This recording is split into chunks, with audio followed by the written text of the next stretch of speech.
100 years ago, a woman named Hattie Mae Vance watched her neighbors lose their land. She saw promises broken and futures stolen. With little more than fierce intelligence and a will of iron, she wrote a few secret lines into her property deed. It wasn't just a legal clause. It was a time bomb, waiting for the right moment to explode. Welcome to Deepu Cater Stories. In this story, you're going to witness that bomb go off. You'll meet her great-granddaughter, Amara, a quiet academic who was pushed too far. You'll see how a powerful HOA, blinded by arrogance, built a 98-home empire directly on top of this hidden trap. And you will learn how one family's painful past became the perfect weapon for justice. This is the story of how a 100-year echo became a roar that brought an entire community to its knees.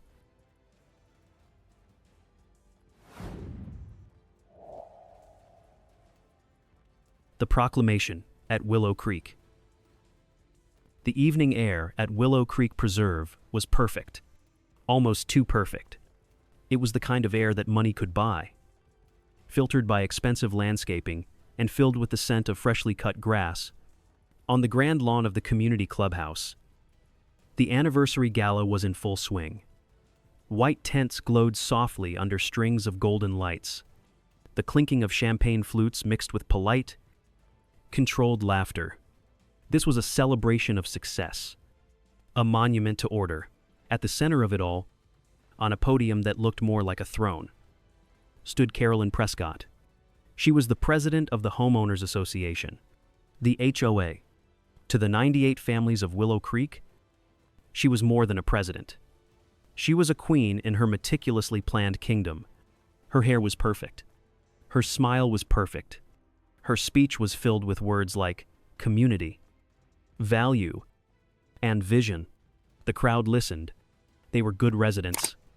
They paid their fees on time. They understood the rules. The very, very specific rules. Carolyn raised her glass. To 1 year of perfection, she announced, her voice echoing slightly, and to many more to come. The applause began. Polite, controlled, then a change.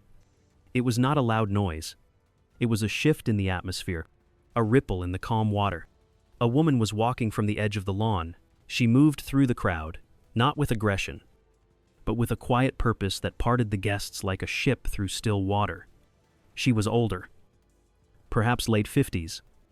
Her dress was simple, a dark linen that seemed to absorb the party's golden light. Her silver hair was tied back in a neat bun. She was Dr. Lena Washington. The neighbor, the historian, the woman who lived in the old farmhouse just beyond the pristine new fence line, the ghost at their feast. She stopped just before the podium. The applause faltered, then died completely. The string quartet trailed off. Carolyn Prescott's smile tightened. It did not disappear, but it became something hard, brittle. Dr. Washington, she said, her voice dripping with false sweetness. This is a private event. Lena did not seem to hear the dismissal. Her eyes were calm, steady. I know, she said. Her voice was not a shout. It was a statement. I am here to discuss the property. This private property. A murmur went through the crowd. Carolyn's knuckles were white around her champagne flute. The time for discussion about your boundary dispute is over, she said, her voice losing its warmth. I agree, Lena replied. The time for discussion is over. Now is the time for a proclamation. Lena held up a single piece of paper. It was a copy, but it looked ancient, 100 years ago. Her voice rang out in the sudden, heavy silence. In the year 1922, my great-grandmother, Eliza May Thornton, signed the deed to this land. All of it. She paused. That deed has a covenant, a condition. Arule. Another pause. Longer this time.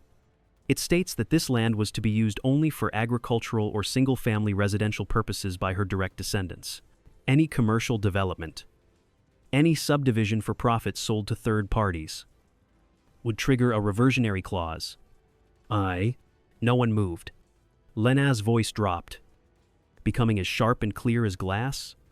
That clause means the moment the first home in Willow Creek was sold, the contract was broken, the covenant was violated, and the ownership of the land and everything on it legally reverted to the last direct heir of Eliza May Thornton. She let her hand fall to her side. That heir is me. For 5 full seconds, the only sound was the wind. Then, a young man stepped forward from behind Lena, quietly. His name was David Chen, her lawyer. He walked to the podium and placed a folder in front of the frozen Carolyn Prescott. A thick folder. The sound it made was soft. Final. Chows erupted. Not a loud, screaming chaos. A quiet, terrified one. A champagne flute shattered. Whispers turned to frantic hisses. What is she saying? Is this a joke? My mortgage. Faces turned from confusion to fear, then to anger. All of it directed at the woman on the podium. The queen whose castle was suddenly made of sand. Carolyn stared at the documents.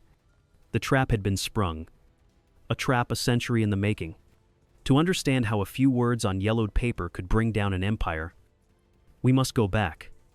Back 2 years. To the day the first tree fell, and the quiet war for Willow Creek began. The first ripples. 2 years before the party, there was silence. The kind of deep, settled quiet that only comes from generations of slowness. A quiet that had soaked into the very timbers of the old house. In her ancestral home, Lena Washington was surrounded by it. It was in the gentle, predictable creak of the floorboards under her feet, a sound she knew like her own heartbeat. It was in the whisper of wind that curled through the tiny gaps in the old window frames, a sound that told her the weather better than any forecast. This was her sanctuary, a library of peace, filled with the scent of old paper and lemon oil polish. Then came the noise. It began not as a roar, but as a distant whine, a mechanical scream that sliced through the morning calm like a tear in fabric. It was alien, wrong. Then came a shudder, a deep, violent tremor that ran through the earth, up through the fieldstone foundation of the century-old house, and rattled the delicate porcelain teacup on her writing desk. The vibration hummed up her spine. Lena walked to the window, her hand resting on the cool glass. The ancient pine trees that had marked her family's property line for over 100 years, the ones her grandfather had called the Old Watchman, were falling. One by one, they fell with a great, splintering groan that sounded almost human. A final protest against the steel. At first, it was just an annoyance. A sad, loud, and muddy intrusion on her ordered life. The project was called Willow Creek Preserve, a name that sounded natural and peaceful. The reality was a raw, red wound carved into the landscape next to her own. But Lena was a historian. She was accustomed to the relentless march of progress, the way the new world paved over the old. She believed in the sanctity of boundaries. In deeds, in the clear, the hard lines of the law that separated what was hers from what was not. Until the letter arrived. It came on a Tuesday. It was a certified letter, the kind that signals trouble before it's even opened. The envelope felt heavy, important. Inside, the paper was thick, creamy, expensive. The words were polite and sharp. They were crafted by lawyers to sound reasonable while being anything but. The letter spoke of a new, more accurate land survey they had commissioned. It mentioned minor historical boundary discrepancies and the overriding importance of the community's best interest. It concluded with what they called a goodwill offer to compensate her for a significant portion of her land. The portion that held her great-grandmother's garden, the very heart of the property. The offer was not just low, it was an insult. It was a dismissal of 100 years of history, priced out like a vacant lot. A few days later, She met Carolyn Prescott at the temporary chain-link fence that now served as the border between memory and ambition. Carolyn wore a bright pink tracksuit that seemed to hum with an aggressive energy. Her smile was wide, professionally white. Her eyes were not smiling. They were assessing, calculating. "Dr. Washington," Carolyn chirped, her voice bright and brittle. "So glad we could finally connect. We're just trying to modernize the area. You understand? Bring it into the 21st century. That old garden patch of yours, it doesn't quite fit the aesthetic we're building here." Lena looked past her. At the raw, red earth where the pines used to stand guard. She looked at the gnarled, stubborn pear tree Eliza May had planted with her own 2 hands. The one that still produced a handful of hard, sweet pears each fall. "Mrs. Prescott," Lena said, her voice quiet but firm, resonating with a certainty Carolyn couldn't comprehend. "That garden is older than this town. It has fed my family through hardship and celebrated with them in joy. It is not for sale." Carolyn just shrugged. A small, dismissive gesture that spoke volumes. Her smile never wavered. But it became a mask. "Everything has a price." "Dear," she said, her tone laced with a condescending pity. Then she turned and walked away, her bright pink form receding against the backdrop of torn earth. As Lena stood there, the cold metal of the fence under her hand, watching Carolyn's back shrink in the distance, she knew this wasn't a misunderstanding about a boundary. This wasn't a negotiation. This was a declaration of war. A quiet, polite, suburban war. But a war nonetheless. A war she wasn't prepared for. And, it seemed, a war she had no weapons to fight. The will of Eliza May. Lena felt a profound helplessness settle over her. The letters from the HOA's army of lawyers kept coming, each one more aggressive than the last, filled with veiled threats and deadlines, calls to the county planning office, where she knew people by name, suddenly went unreturned. It felt as if the gears of the entire world had quietly shifted to align with the bulldozers, defeated and increasingly isolated. She sought refuge in the one place left to her, the only fortress that had never fallen. The past, in the dusty, quiet attic, where shafts of afternoon light illuminated dancing dust motes. There was a cedar chest, her great-grandmother's chest. Lena had not opened it in decades. The old brass hinges let out a tired, drawn-out groan as she lifted the heavy lid. The air that escaped smelled of old wood, brittle paper, and time itself. It was the scent of memory. Beneath a stack of yellowed photographs of stern-faced ancestors, she found the journals, dozens of them, bound in worn calfskin leather, filled from cover to cover. The handwriting inside was elegant, a beautiful cursive script from a forgotten era. But the words themselves were forged in fire and resilience. Eliza May Thornton, a woman Lena only knew from faded pictures and family stories, came alive on those pages. She was no fragile matriarch. She was a fighter. She wrote not of recipes or social calls, but of survival. She wrote about her neighbors, the Williams family, who lost their 40-acre farm over a piece of paper they couldn't read, a debt they didn't know they owed. The Johnson family, who lost their land to a firm handshake and a hollow promise from a man in a fine suit. Lena's hands trembled as she read one specific entry, dated April 7th, 1921. "They take and they take." Eliza May wrote, the ink slightly blurred as if from a tear. "Land is the only thing God ain't making more of. And it's the only thing they want to strip from us. They think we are simple. They think we are weak. They will not take this piece. This piece is for the blood that follows me. Not ever." At the very bottom of the chest, carefully wrapped in oilcloth to protect it from the dampness of 100 Carolina summers. Was the original deed. It felt heavy in her hands. Heavier than just paper. As she unrolled it on the dusty floorboards, she saw it, tucked in the margin. Below the official seals and typed legal language was a section written in her great-grandmother's careful, deliberate cursive. The clause, a paragraph of elegant, iron-willed defiance. She read it once, her historian's mind cataloging the language. Then she read it again, her heart pounding in her chest. The journals gave it context. The deed gave it power. It wasn't just a legal document. It was a story, a warning, a weapon left behind for a future she could only imagine, a future that had now arrived. It stated clearly, in language both poetic and precise, that the land was only for the family line to live upon or to farm. Any commercial development, any subdivision sold for profit to third parties, would break the sacred covenant of the deed, and in the event of such a breach, the ownership of the land, and any structures upon it would snap back, instantly and irrevocably, to the last legal heir of Eliza May Thornton. Lena sat on the cold floor of the attic. The precious papers spread around her like a map to a hidden kingdom.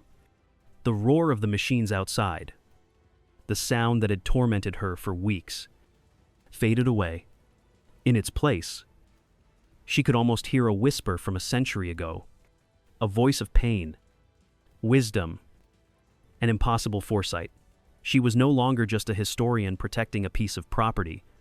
She was the executor of a will, the chosen inheritor of a sacred mission. The flame had been passed across generations. She was holding not just a piece of paper, but a sword, forged in injustice, sharpened by intelligence, and waiting patiently for 100 years. But even the sharpest sword needs someone who knows how to wield it. And Lena knew exactly where she needed to go. They thought she was just a helpless woman. They had no idea she was holding a 100-year-old declaration of war. If you believe one person's courage can change everything, type "The Fight Begins" in the comments. The Quiet War. The office of the Community Justice Project was small, cluttered, and smelled faintly of brewing coffee and determination. David Chen listened intently, his face serious and still. He looked far too young to be a lawyer entrusted with such a secret, but his eyes held a sharp, penetrating intelligence that saw past the dusty paper to the legal dynamite within. He read the deed. Then the journal entries Lena had brought, he laid them out on his crowded desk, touching the pages with a reverence that reassured her. He was silent for a long time. His fingers steepled under his chin. "Dr. Washington," he finally said, his voice quiet but resonant with the gravity of what he was about to say. "This isn't just a strong case. This is a legal nuclear weapon. But like any such weapon, if we press the button too soon, all we get is fallout. They'll find a way to disarm it. Lawsuits, appeals, motions to dismiss. They have more money than God. They can tie us up in court until your great-grandchildren are old. They can wait us out for years." He leaned forward, his eyes locking with hers. "The clause is triggered not when they build, but when they sell a property for commercial profit. That is the breach. That is the tripwire. So, our strategy has to be patience. A terrible, nerve-wracking patience. We have to wait. We let them build their entire pristine kingdom on a foundation of legal quicksand. We document everything. Every nail they hammer, every contract they sign, every smiling family they hand the keys to. And we only act when their financial investment is total, when the damage to them is absolute and irreversible. And so, the quiet war began. It was a war fought not with shouts, but with silence. Lena transformed. The quiet discipline of the historian became the meticulous weapon of a strategist. She bought a new digital camera with a powerful zoom lens, learning its functions from online tutorials late into the night. Every morning, just after dawn, she would walk the perimeter of her property, and document the progress across the fence. Time-stamped photos of foundations being poured. Video clips of roof trusses being hoisted into the sky. She filed everything in encrypted folders on her laptop, with backups on multiple hard drives, all meticulously organized by date and plot number. She became a ghost at the edge of their manicured world. Sometimes, the new residents of Willow Creek would see her, hostile, solitary figure watching from the tree line as they planted their flower beds or taught their children to ride bikes. They thought she was just a nosy, slightly sad old woman, a relic of a bygone era. Carolyn Prescott saw her as a stubborn fly, an annoyance that refused to be swatted away, a testament to her own generosity in not pursuing legal action more aggressively. She had no idea she was being watched by her executioner. The isolation was the hardest part. It was a heavy, suffocating blanket. Old colleagues from the university would call, inviting her to dinners and lectures she could no longer attend. How could she explain the secret, all-consuming war she was fighting? How could she describe the moral weight of watching families move into beautiful homes they didn't truly own, knowing the chaos that was to come? One night, during a fierce thunderstorm that rattled the old house, she stood at her window, watching the warm lights flicker on in the 98 new houses across the field. Doubt, cold and slick like the rain on the glass, crept into her heart. Was this right? To let these innocent people, these families, walk straight into a legal minefield? She turned from the window and opened Eliza May's journal to a random page, searching for an answer. Her eyes fell on a line, written in a firm hand. Sometimes, to save the garden, you must let the weeds grow tall first. It is the only way to be sure you can pull them all out by the root. The doubt vanished. The storm inside her quieted. Her resolve hardened like forged steel. Day by day, month by month, she watched them. Carolyn Prescott grew more arrogant and dismissive with Lena's continued silence, believing she had won the war of attrition. She had no idea that with every brick they laid, with every celebratory sales contract they signed, they were simply building a more elaborate and expensive cage for themselves. And soon, the first cracks would begin to show, not in the walls of the houses, but in the perfect, fragile illusion they had so carefully constructed. Cracks in the facade. As the last of the 98 houses was sold and the final landscaping truck rolled away, a strange kind of quiet settled over Willow Creek. It was the quiet of completion, of a meticulous order finally imposed upon the chaos of nature. But from her vantage point behind the old wire fence, Lena Washington began to see the cracks in that perfect, vinyl-sided facade.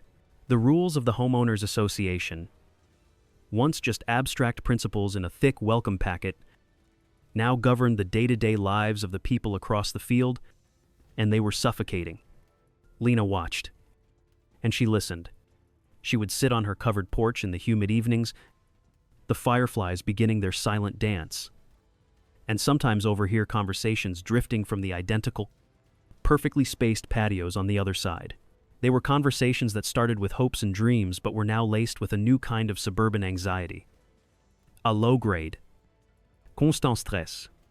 There was the rule about lawns, detailed in Section 4. Subsection B. Grass was not permitted to grow higher than 2 inches, a violation, documented by a member of the Aesthetics Committee, resulted in a warning. A second violation resulted in a fine, a steep fine. There was the rule about trash receptacles. They could only be placed at the curb between the hours of 5 a.m. and 9 a.m. on Tuesdays, not a minute before, lest they spoil the pre-dawn view, not a minute after, lest they linger into the late morning. The penalty for non-compliance was a $50 fee, a fee that compounded one sweltering afternoon. Lena watched as a young man named Mr.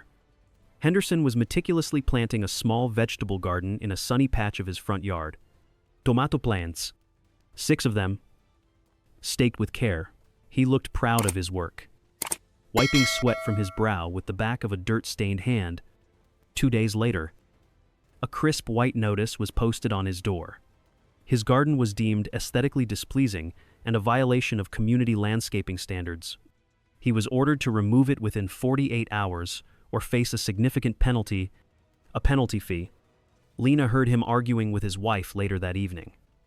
His voice not loud, but tight with the unique frustration of the powerless. "We can't afford this." Sarah. Another fine. For growing tomatoes. Slowly, inexorably, Lena's perspective began to shift. These were not just invaders who had taken her land. They were not a monolithic enemy. They were people. People who had invested their life savings, who had bought into a dream of safety and community, only to find themselves living in a beautifully painted prison. Governed by the arbitrary whims of Carolyn Prescott, they were victims. Too. In a different, more insidious way, her mission, she realized with startling clarity, was no longer just about reclaiming her family's legacy. It was about dismantling the very system of petty tyranny that had allowed this to happen. It was about liberation, not just for her, but for them as well. Carolyn, for her part, grew increasingly agitated by Lena's silent, watchful presence. The old woman's quiet observation day after day was more unnerving than any lawsuit would have been. It was a question she couldn't answer, a variable in her perfect equation that she couldn't control. One scorching afternoon, she could stand it no more. She marched to the fence line in her electric golf cart, which hummed angrily across the perfect grass. Her face was a mask of controlled irritation. "What do you want?" "Dr. Washington?" Carolyn snapped, her hands gripping the steering wheel so tightly her knuckles were white. "Why do you just stand there and watch us all the time? It's unsettling." Lena slowly lowered the camera she had been holding. She did not smile. She did not frown. Her expression was perfectly neutral. As calm and deep as the nearby lake, she looked directly into Carolyn's angry, frustrated eyes. "I am observing," Lena said.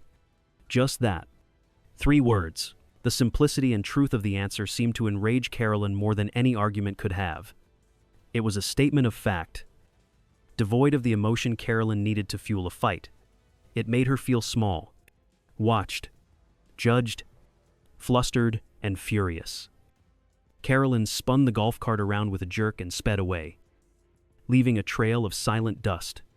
A week later, the invitation arrived. It wasn't left in the mailbox. It was delivered by a courier in a crisp uniform. The envelope was thick, cream-colored cardstock, with gold-embossed lettering that glittered in the sun. It was an official invitation to the Willow Creek Preserve 1-year anniversary gala, a celebration of their success, a testament to their vision. Lena carried it inside and placed the card on her worn kitchen table. She set it right next to the fragile, leather-bound journal of Eliza May Thornton. The past and the present, side by side. The invitation was not a courtesy. It was a challenge. A final, arrogant flourish meant to signify her ultimate defeat. But to Lena and David, it was something else entirely. It was the signal they had been waiting for. The invitation was not a request for her presence. It was a confession. Written in golden ink, Carolyn Prescott thought she was inviting the community to witness her triumph. She had no idea she had just sent out tickets to her own day of reckoning. Everything was in place. The evidence was compiled, the strategy was set. Now, it was time to raise the curtain. The storm breaks.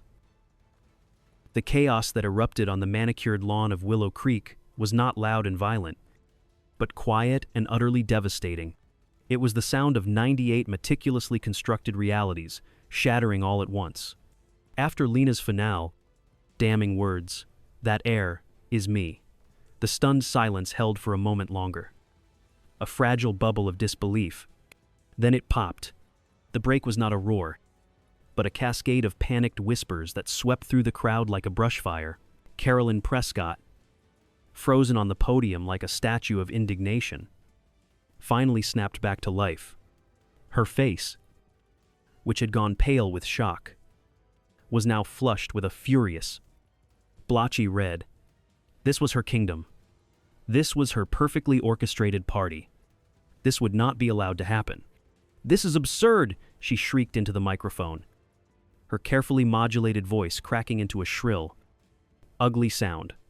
"This is a pathetic, desperate stunt. Her documents are forgeries. They have to be. Security, security. Get this woman off the property immediately." But the two hired security guards, more accustomed to dealing with parking violations than century-old land claims, hesitated. They looked uncertainly from Carolyn's frantic, pointing finger to Lena's unshakable, almost serene calm. Before they could be compelled to move, David Chen stepped forward into the void. He calmly handed a pre-prepared press kit containing a concise summary of the case and clean copies of the key documents to a reporter from the local newspaper who had been covering the gala as a society event. "Everything has been independently verified by a third-party title examiner from a respected firm," David said, his voice clear and steady, a rock of fact in the rising sea of panic. "We invite Mrs. Prescott and the HOA's legal counsel to meet us in court." That was the spark that ignited the true chaos. The crowd, which had been a collection of smiling neighbors, now fractured into desperate, terrified factions. A man in an expensive suit, a prominent local banker, turned on Carolyn, his face contorted with a rage born of fear. "You sold us a lie. Prescott, my life savings are tied up in that house. You assured us the title was clean." And another woman, tears streaming down her carefully made-up face, pushed through the stunned guests toward Lena. She grabbed Lena's arm, her grip surprisingly strong. "Desperate. Please," she sobbed, her voice thick with terror. "Are you going to evict us? We have 2 children. We have nowhere else to go. Please." And Lena looked at the woman, and her expression, which had been one of solemn purpose, softened with a genuine, unscripted empathy that surprised everyone, including David. She gently placed her other hand over the woman's trembling one. "I am not here to destroy homes," she said, her voice just loud enough for those nearby to hear. A quiet promise in the storm. "I am here to dismantle a system that built them on a foundation of injustice and greed." The words were cryptic, thoughtful, and carried a weight of sincerity that momentarily silenced the chaos immediately around them. The reporters, smelling the biggest story of their careers, descended like sharks. Flashbulbs popped and flared, creating miniature lightning strikes that froze the scene in stark, unflattering tableaus. Carolyn's enraged, helpless face, the residents' terrified and accusing expressions, Lena's quiet, resolute dignity. "Dr. Washington, what are your immediate plans now? Is it true that every homeowner here could lose everything they've invested?" "Mrs. Prescott, do you have a comment on these extremely serious allegations?" As Lena and David made their careful way through the throng, escorted by the now arriving local police who were trying to restore some semblance of order, the flashes followed them like shooting stars across a darkening sky.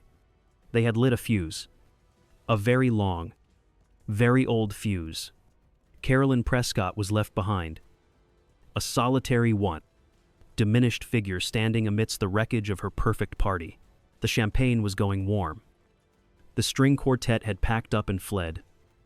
And the faces of her neighbors, hair-loyal subjects, now looked at her with a mixture of raw accusation and cold fear. For the very first time in her privileged life, she was utterly, completely powerless. But the real battle, the one fought not on a lawn but in boardrooms and newsrooms, was only just beginning.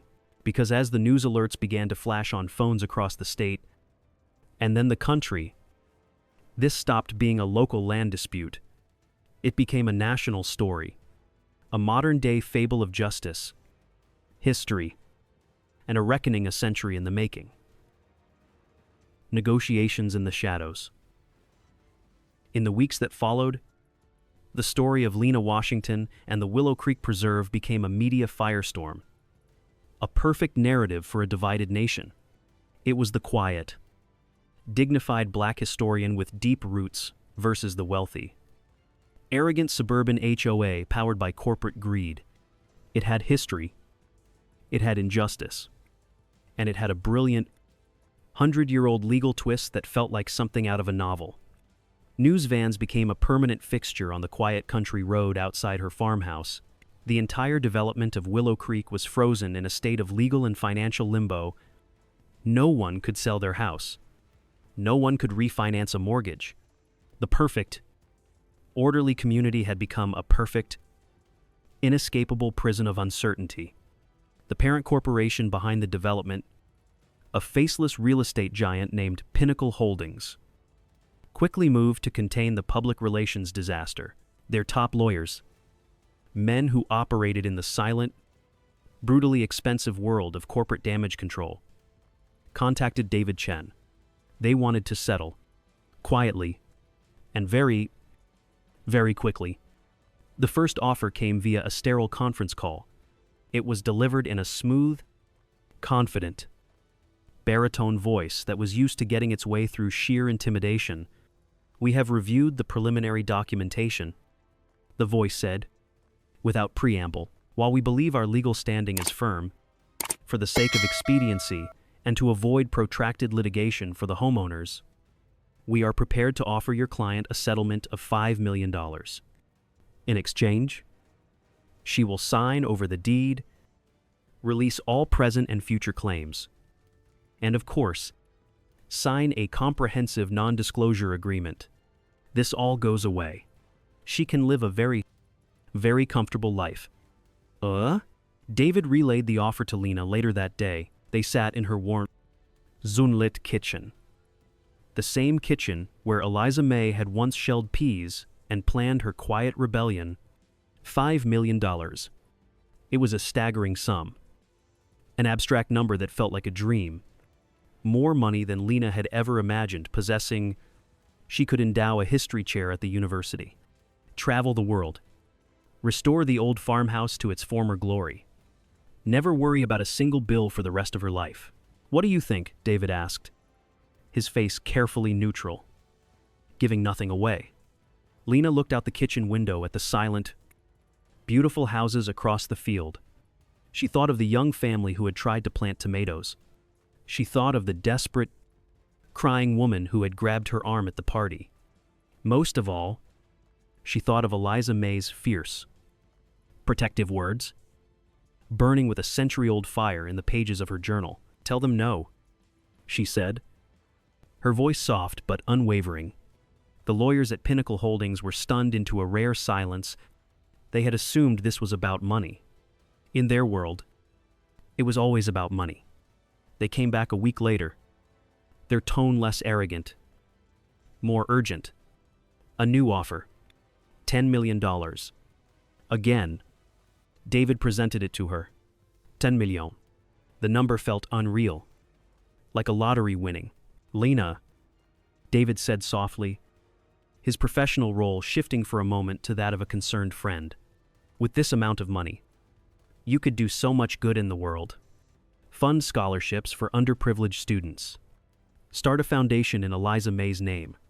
No one, absolutely no one, you could possibly blame you for taking it. You would have won. By any measure." Lena was quiet for a long time. The weight of the number pressing down on her. She felt the temptation, the powerful, seductive pull of an easy ending. An end to the stress, the sleepless nights, the cameras at the end of her driveway, the weight of it all. But then she pictured herself signing the paper, taking the money and walking away, leaving the 98 families trapped in the hands of the very system she was fighting, leaving Carolyn Prescott's petty tyranny intact, now funded by a corporate bailout. It would feel hollow. It would feel like a betrayal of the highest order. She looked at David, her eyes clear and resolute. "David, my great-grandmother didn't set that trap so that I could get rich. She set it to ensure that what happened to her neighbors would never, ever happen on her land again. If I take their money, I'm just selling the one thing I'm supposed to protect. I'm selling her legacy for cash. The answer is no. M. The final offer came a few days later. This time in an email marked urgent. $15 million. Plus a formal, public apology from the corporation for the unfortunate historical oversight. This was their last, best shot to make the problem disappear. Lena didn't even have to think about it. Her rejection of $15 million sent a shockwave through the gleaming corporate offices of Pinnacle Holdings. It was a move they could not comprehend. It broke all the rules of negotiation and self-interest. They were now facing something far more dangerous than a lawsuit for money. They were facing a person with a purpose that money could not buy. Her refusal sent a clear, unspoken message. This was not a negotiation about price. This was a negotiation about the soul of a community, backed into a corner. With their reputation crumbling and their multi-million-dollar investment bleeding money every single day. The corporation had no choice but to agree to a face-to-face meeting with all parties. But they had no idea that Lena Washington already had a plan far more radical, far more dangerous to their way of doing business, than simply saying no to $15 million. The corporation thinks they're walking into a business meeting. They're actually walking into a history lesson. If you believe true justice can't be bought, type "justice is not for sale" in the comments. A new kind of justice. The meeting was held in a deliberately neutral space, a sterile, top-floor conference room in a downtown law office that smelled of expensive leather, old paper, and palpable anxiety. On one side of the long, polished mahogany table sat the lawyers from Pinnacle Holdings, a trio of men in dark, impeccably tailored suits that served as a kind of corporate armor. Their faces were grim masks of professional composure, but their restless fingers betrayed their stress. Next to them sat a few chosen representatives of the Willow Creek homeowners, their expressions a fragile mixture of raw fear and the faintest glimmer of hope. On the other side of the vast table sat David Chen and Lena Washington. She was an island of calm in a sea of tension, her hands resting peacefully in her lap, her posture erect but relaxed. The air in the room was thick with unspoken accusations, legal jargon, and the heavy, crushing weight of millions of dollars hanging in the balance. The lead lawyer for Pinnacle, a man named Mr. Davies with silver hair and cold, calculating eyes, began the proceedings. He spoke in a low, measured tone, a voice accustomed to dominating rooms like this one. He spoke of mutual interests, of finding a viable path forward, of his fiduciary duty to his shareholders. It was a long, carefully worded, and utterly meaningless speech designed to re-establish control. He ended by restating their final offer of $15 million, framing it not as a desperate attempt to stop the bleeding, but as a magnanimous act of corporate generosity. When he finished, a deep, expectant silence fell upon the room. All eyes, tired and strained, turned to Lena. This was her moment, the culmination of 2 years of silent, lonely war, of a century of patient, righteous waiting. Lena did not look at the lawyers. She did not address the power in the room. Instead, she looked directly at the homeowners, at the faces of the people who had been living on her land, whose lives had been thrown into chaos. "I don't want your money, Mr. Davies," she said, her voice clear and steady, filling the quiet room with an unexpected authority. "It was never about the money, and I do not want this land for myself. To do so would be to repeat the sins of the past. What I want is what my great-grandmother always wanted for this piece of earth. Security, not the false security of gates and rules and fines, but the true security that comes from a stable and just community. I want to ensure that this land serves the people who live on it, not the profit margin of a distant, faceless corporation." The lawyers exchanged confused, skeptical glances. This was not in their playbook. People didn't refuse $15 million. This was illogical. Unpredictable. Lena stood up, not as a plaintiff in a lawsuit, but as a teacher, a visionary. Therefore, she continued, her voice gaining strength, I have a proposal. It is not a request for money. It is a plan for a new beginning for everyone in this room. Oh, David Chen then took the floor. With calm, methodical precision, using a simple slideshow he had prepared, he outlined a revolutionary solution.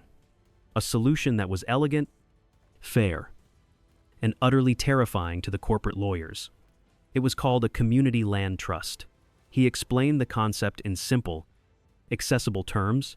Pinnacle Holdings would relinquish all claims and legally cede the entirety of the developed land, not to Lena, but to a newly formed nonprofit trust. Lena, in turn, would donate her ancestral farmhouse and its surrounding acreage to the same trust. Unifying the properties for the first time in a century, the trust, governed by a democratic board made up of residents and local community members, including a permanent seat for a descendant of Eliza May Thornton, would then own the land itself in perpetuity. The homeowners would retain full ownership of their physical houses and could sell them or pass them down to their children. But the land itself would never be sold on the speculative open market again. In place of the exorbitant and punitive HOA fees, residents would pay a small, stable, and predictable monthly ground lease to the trust. What does this achieve? David asked, pausing to look around the table. It achieves permanent stability. It frees the homeowners from the predatory and arbitrary rule of the HOA, giving them true control over their own community. It protects the neighborhood from the boom and bust cycles of the real estate market, and it ensures this land remains affordable and accessible for generations to come. He then delivered the final, brilliant part of the plan. A portion of the revenue generated by the ground leases would be used to establish a new independent foundation, the Eliza May Thornton Fund for Land Justice, dedicated to providing legal aid, educational resources, and financial support to other minority and low-income families across the state who were at risk of losing their land to developers. Tax lien and unfair legal challenges. The silence that followed this presentation was of a different kind. It was the silence of minds struggling to process a radical, world-altering idea. The homeowners looked at each other, and for the first time, the fear in their eyes was replaced by a dawning realization. This wasn't a threat, it was a lifeline. This was a better deal than the one they had signed up for. The lawyers for Pinnacle huddled together, whispering furiously. Their calculations were not about justice or community, they were about mitigation of loss. A long, public court battle, which they now knew they would likely lose, would be a public relations nightmare, costing them far more than $15 million. This was an escape, a costly, humiliating escape, but a clean one. After a tense 20-minute recess that felt like hours, Mr. Davies returned to the table. His face was pale. His professional composure strained at the seams. He looked at Lena, and for the first time, there was a flicker of something that might have been a grudging respect in his cold eyes. "We accept the terms of your proposal," he said, the words tasting like ash in his mouth. In that quiet, sterile conference room, no one truly won, and no one truly lost in the traditional sense.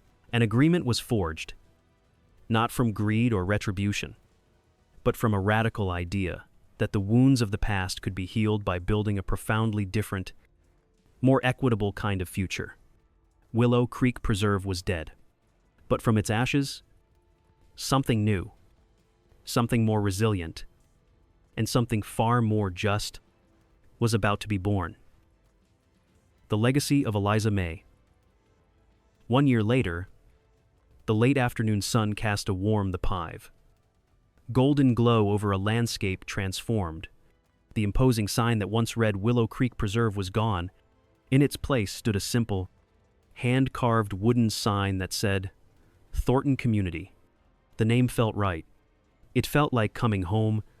The changes were more than just cosmetic. The oppressive rule of the HOA had been dissolved. replaced by a resident-led community board that met on Lena's welcoming front porch.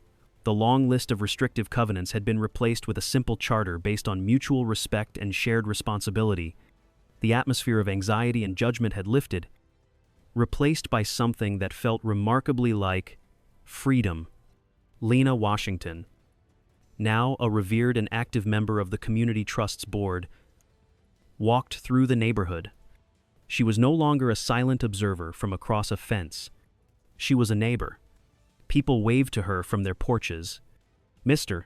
Henderson, the young man who had been fined for his tomato plants, now proudly tended to a thriving community garden located on a sunny patch of common land where the HOA's intimidating office building once stood.